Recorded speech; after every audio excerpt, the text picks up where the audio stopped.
The Greek myths, epic poems, and religion were intertwined in their daily lives by Greek myths and Homer poems because the stories answered many of the questions the Greeks asked about life and became part of their religion.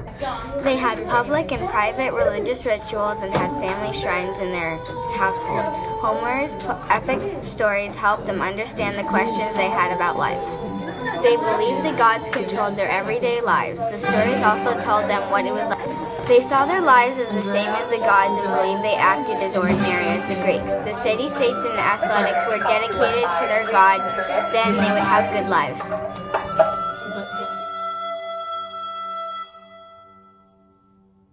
The achievements of the Greeks in art and literature were lyric poetry, Greek drama, and tragedy and comedy. Some poetry known as poetic songs became lyric poetry. The Greek drama was shown in play or performed on stage. A famous tragedy and comedy writer was Sophocles. One of their architecture achievements was the Acropolis. The achievement was a big academy for athletes and normally used as an arena. For art, the Greeks have sculptures that were focused on human figures. These statues were placed for public display and paid tribute to the gods. Those are the achievements in art, literature, and architecture in Greece. The lasting contribution of Greek thinkers was Socrates. He is an important philosopher who asked questions to people so they could think clearer. Plato was a student of Socrates. Plato founded an academy, which is a school devoted to a particular subject. Another Greek learner was called Herodotus. He wrote the first known narrative about history and was also the first writer to examine historical events.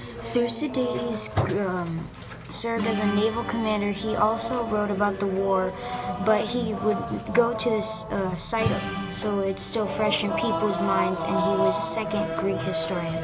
In natural sciences, Thales of Miletus began his study of nature by asking basic questions like the Chinese did. The Greek scientist Democritus said that the universe was made of tiny little particles called atoms. Aristotle was the most famous natural philosopher. He studied at Plato's academy and was interested in all kinds of knowledge. Euclid was similar to Pythagoras. Euclid brought geometry in his book of Elements. Pythagoras was a great mathematician. He thought that numbers were the key to understanding the universe. Hippocrates is the best-known doctor in his town. He has also trained people at his school on how to become a doctor.